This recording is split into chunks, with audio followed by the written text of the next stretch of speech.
안녕하세요. 자유이튜브입니다. 자, 오늘은 리디노미네이션을 하지 않는다는 정부의 말을 믿지 못하는 이유에 대해서 한번 이야기를 해볼까 합니다. 완전하게 못 믿는다는 것은 아니지만 그 말을 100% 믿을 수는 없다는 겁니다. 다시 말해서 나중에 리디노미네이션을 한다라고 말할 가능성도 있다는 말이죠. 자, 그렇다면은 제가 왜 그렇게 생각을 하는지 그 이유에 대해서 한번 이야기를 해보도록 하겠습니다. 그 리디노미네이션에 대해서는 업로드 한 적이 있습니다. 첫 번째로 리디노미네이션, 그리고 부동산과 주식이라는 주제로 이야기를 했었고요. 그다음 두 번째로 리디노미네이션이 언제 시행될 것인가, 세 가지 시나리오라는 이야기로 했었고, 그 다음 마지막으로 리디노미네이션 서민 대처 방법이라는 주제로 한번 이야기를 했습니다. 자, 그러면서 오늘은 화폐 개혁을 하지 않겠다는 정부의 말을 100%라고 믿지 못하는 이유에 대해서 한번 이야기해 보도록 하겠습니다. 자, 지금도 논란은 계속되고 있습니다. 인터넷이나 여러 언론들은 지속적으로 지금 화폐 개혁에 대해서 이야기를 하고 있습니다. 자, 그렇지만 지난 4월 18일에 이주열 한국은행 총재는 생각하지 않고 있다고 이야기를 했고, 정부에서도 공식적으로 지금 화폐 개혁을 할 시기가 아니다라는 이야기를 자꾸 하고 있습니다. 자, 그렇다면은 왜 이런 이야기가 갑자기 나왔느냐? 화폐 개혁에 대한 논란이 상당히 커지면서 긍정보다는 오히려 좀 부정적인 여론이 우세했습니다. 지금 경제가 별로 좋지 않고 부동산 가격이 완전하게 잡혀 있지 않은 상태에서 리디노미네이션을 단행하게 되면은 부동산 가격 폭등과 경제 폭망, 하이퍼 인플레이션이 나타날 거라는 이야기들이 많이 나오면서 부정적인 여론이 많이 형성되기도 했습니다. 그리고 나서 이 논란이 증폭되자 이제 이주열 한 총재가 나서서 생각하지 않고 있다고 언급을 했죠. 자, 그렇지만 계획이 없다라고 이야기를 했지만 언론들은 지속적으로 리노미네이션에 대한 이야기를 하고 있습니다. 자, 그렇다면 왜 그런 이야기들이 자꾸 쏟아져 나올 것인가? 지속적으로 사람들이 이런 화폐 개혁에 노출되다 보면은 나중에 좀 더 공식적인 논의가 나왔을 때 거부감이 옅어질 수 있기 때문에 지속적으로 이런 이야기가 나오는 게 아닌가, 이런 생각을 한번 하게 됩니다. 자, 그래서 저는 여러 가지 정황상으로 볼 때 할 수도 있다라는데 이제 좀 방점을 두고 있고요. 그 가능성을 51%로 보고 있습니다. 다시 말해서 화폐 개혁을 한다 안 한다, 네 생각은 어때? 라고 물었을 때 적절한 환경이 조성된다면 화폐 개혁, 리디노미네이션을 단행하지 않을까, 자, 이런 생각을 하고 있습니다. 자, 그러면은 왜 할 수도 있다 생각하느냐? 자, 그 이유에 대해서 한번 이야기해 보도록 하겠습니다. 자, 첫 번째 이유입니다. 자, 이 첫 번째 이유는 제가 세 가지 시나리오라는 영상에서 한번 언급을 한 적이 있습니다. 자, 이 리디노미네이션은 국회 동의나 국민투표와 같은 절차가 필요 없습니다. 다시 말해서 대통령 직권으로 바로 실행이 가능하고요. 자, 오늘 밤에 당장 한국은행 총재 불러서 내일 아침부로 리디노미네이션을 시작합시다 라고 이야기를 하면은 내일 아침부터 시작이 되는 겁니다. 다시 말해서 다른 절차가 필요 없기 때문에 상당히 실행하기가 쉽다는 겁니다. 그렇기 때문에 이런 여론이 아무리 안 좋아도 그냥 하고 싶다면은 할 수 있는 겁니다. 물론 이렇게 하고 싶다고 해서 하는 건 아니죠. 후폭풍도 한번 생각을 해봐야 되고 혼자 결정할 만한 문제는 아닙니다. 자, 많은 사람들이 우려하는 것처럼 리노미네이션은 그 결과가 부정적인 방향으로 흘러간다면은 그 파급 효과가 엄청나기 때문에 섣불리 결정하기는 쉽지 않을 겁니다. 자, 그렇지만 리노미네이션은 어느 날 갑자기 시행될 수도 있기 때문에 우리가 함부로 하지 못할 것이다 라고 말을 할 수 없다는 겁니다. 자, 그러면 두 번째 이유 한번 살펴보겠습니다. 자, 두 번째 이유로는 제가 봤을 때, 자, 검토 안 한다고 했지만, 더불어민주당 이원욱 신기춘 의원은 5월 13일에 국회에서 리디노미네이션을 논한다는 주제로 토론회를 개최한다고 합니다. 이렇게 지금 리디노미네이션에 대해서 법을 만드는 곳에서 이렇게 공식적인 토론회를 개최한다는 의미는 뭡니까? 바로 법적 테두리를 만들 논의를 해야 되지 않느냐라는 화두를 던지는 거겠죠. 다시 말해서 법적인 테두리 안에서 공론화를 시키겠다는 의도로 볼 수가 있습니다. 그렇기 때문에 우리가 정말 이 리노미네이션을 하지 않는 것인가라는 이제 의문을 가질 수밖에 없고요. 자, 안 한다면은 굳이 이런 토론회를 국회에서 할 필요가 없겠죠. 그냥 쓰레기통에 처박아 놓으면 됩니다. 자, 그리고 나서 그냥 없었던 일로 합시다. 더 이상 논의하지 맙시다. 언론들한테도 정부에서 청와대에서 자, 더 이상 화폐 개혁 안 할 테니까 리노미네이션에 관한 이야기는 자제합시다라고 이제 공식적으로 요청을 할 수도 있고요. 한국은행에서도 안 하니까 더 이상 그거에 대해서 질문하지 맙시다라고 이야기를 하면 됩니다. 자, 그렇지만 그러지 않고 오히려 국회에서 리노미네이션을 논한다는 주제로 토론회를 개최한다는 거죠. 자, 본격적으로 한번 공론화를 시켜보겠다는 겁니다. 자, 그래서 지금 상황이 어떠냐? 한쪽에서는 안 한다라고 말하고 있고 한쪽에서는 또 자꾸 이야기하고 있습니다. 언론에서는 여론을 형성하고 있죠. 자, 그리고 한쪽에서는 바람을 좀 잡고 있습니다. 바로 국회죠. 자, 그러면서 누가 과연 총대를 맬 것인가? 총대를 매는 쪽은 당연히 기재부하고 한국은행이 되겠죠. 실무를 보는 쪽입니다. 그러니까 처음에 실무를 보는 쪽에서 여론을 살피다가 꼬리를 내린 거라고 볼 수 있지만 실무적인 것이 아닌 쪽에서는 지금 지속적으로 이야기를 하면서 공론화를 시키고 있다는 게 지금 현재 상황이라는 것이죠. 자, 그러면서 이제 여기 뭐 신문 기사를 보시면은 이제 4월 18일 날짜 신문 기사인데요.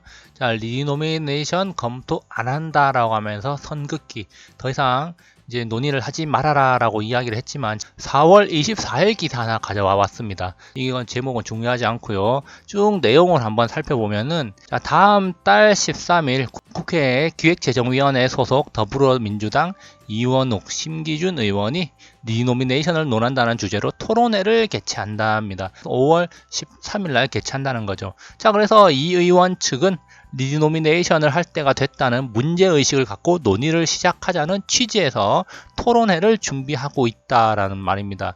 자, 문제의식을 갖고 시작하자. 다시 말해서 이제 본격적으로 공론화하고 마음의 준비를 하자라는 뭐 이런 의미로 우리가 이제 받아들이면 되겠죠. 자, 그래서 이런 이야기들이 자꾸 나오니까 일반 국민들하고 뭐 여러 학자들, 전문가들 사이에서는 이걸 리노미네이션을 하는 거 아닌가? 자, 그렇게 되면 현재 우리 경제 상황에서 꼭 필요한가? 부정적인 영향만 끼치지 않는가라는 이야기들이 많이 나오고 있고 그렇기 때문에 지금 많은 사람들이 우려를 표하고 있는 것이죠. 자, 그렇지만 지금 제가 봤을 때는 이런 식으로 자꾸 이야기가 나온다는 것 자체가 정부가 안 한다는 말은 했지만 우리가 확실하게 100% 그 말을 믿을 수는 없을 것이다 라는 두 번째 이제 근거가 되는 것이었고요. 자, 세 번째 이유 한번 보겠습니다. 자, 세 번째 이유는 과거에 지금 현 정부 정책이 안 한다고 했다가 한 일이 한두 번이 아니라는 거죠. 자, 검토하지 않는다. 사실 무근이라고 했는데 나중에 알고 보니까 사실이었던 적이 한두 번이 아니었단 말입니다.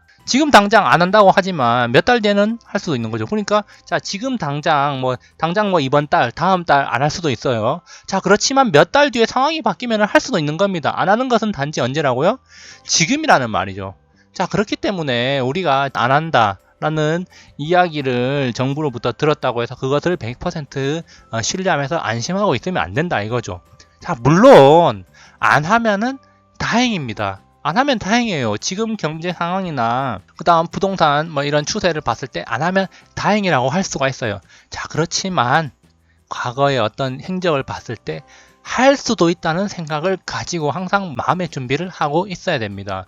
자, 그러면은 과거에 어떤 정책들이 그런 사례가 있었나 제가 또 한번 가져와 봤습니다. 자, 신문 기사에서 잘 정리가 돼 있어서 한번 살펴보겠는데요. 자, 부동산 정책 일지라고 돼 있습니다. 자, 2017년 6월 19일에 투기지역 지정을 하고 초과이익 환수제 등을 하면서 이제 재건축을 막았습니다. 자, 그리고 나서 7월 25일에는 보유세 개편 검토한 바 없다. 2017년 9월에는 보유세 검토하고 있지 않다. 화폐개혁 리노미네이션 검토하고 있지 않다라고 이야기했어요. 자, 그런데 2018년 1월로 오니까 불과 4개월 만에 신중하게 검토하고 있다로 입장이 바뀌었습니다. 자, 그러면서 2018년 1월 말에 보유세 개편안을 검토하게 됐고 추진 방향을 발표하는 단계에 이르렀죠. 자, 이런 식으로 지금 당장은 검토하고 있지 않지만 자, 몇 개월 뒤에 자, 2017년 10월에 공론하면서 국민 의견을 듣겠다라고 바로 태도를 바꿨습니다. 자, 그러면은 자, 4월에 지금 화폐개혁, 리노미네이션 검토하지 않고 있다고 말했지만 뭐 5월, 6월 돼가지고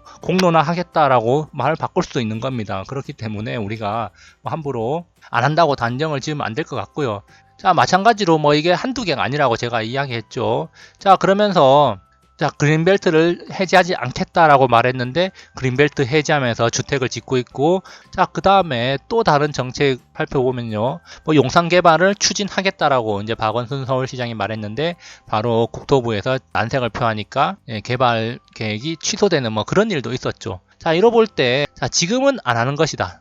그렇지만 나중에는 할 수도 있다. 그렇기 때문에 우리가 항상 마음속으로는 할 수도 있구나라고 이제 생각은 하면서 생활을 하는 게 좋지 않을까. 자, 이런 생각을 한번 해보고요. 자, 그러면은 여기서 이제 덧붙이는 말로, 자, 리노미네이션을 하게 되면은, 자, 제가 앞서도 많은 이야기를 했습니다. 리노미네이션이 진행되면은 실물 자산의 가치가 오르는 건 진리입니다. 자, 실물 자산 중에 대표적인 게 바로 뭡니까? 부동산이죠. 자, 두말할 것도 없이 리노미네이션을 하게 되면 가장 득보는 사람은 바로 부동산 많이 가진 사람이 최고입니다. 부동산 가치 폭등하게 됩니다. 돈의 가치 엄청나게 떨어져요. 자, 그러면 예금 있고 월급쟁이들, 공무원들 연금 가치 어마어마하게 떨어질 겁니다. 자, 그렇기 때문에 지금 부동산 가진 사람이 최고인데, 자, 잘 생각해 봅시다. 지금 우리 현 정부에서 부동산 정책을 계속 펼치면서 가격을 잡아야 된다고 하지만 최근 부동산 흐름, 지방광역시와 서울 수도권 중심으로 봤을 때 부동산 가격이 떨어집니까? 안 떨어집니까?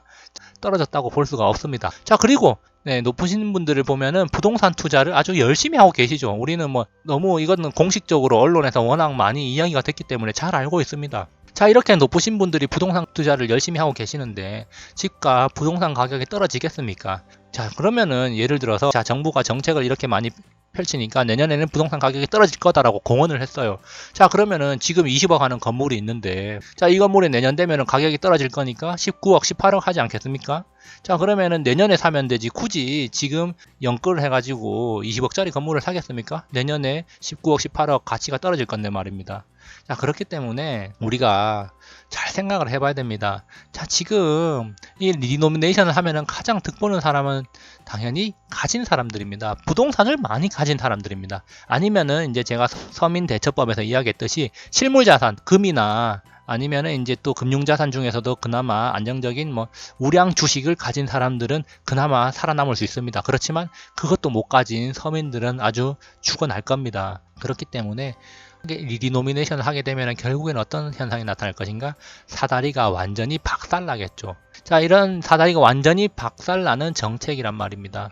자, 그래서 그럼 이 박살 나오는 정책이 나오면 어떻게 됩니까? 서민들은 이제 나락으로 떨어져서 더 이상 밑에 옹기종기 모여 사는 뭐 그런 세상이 오게 되겠죠. 물론 이거는 뭐 제가 이제 좀 극단적으로 이야기를 했지만, 자, 우리가 너무 안심을 하고 이 리노미네이션을 하지 않는다는 생각을 가지고 있으면 안 된다는 겁니다.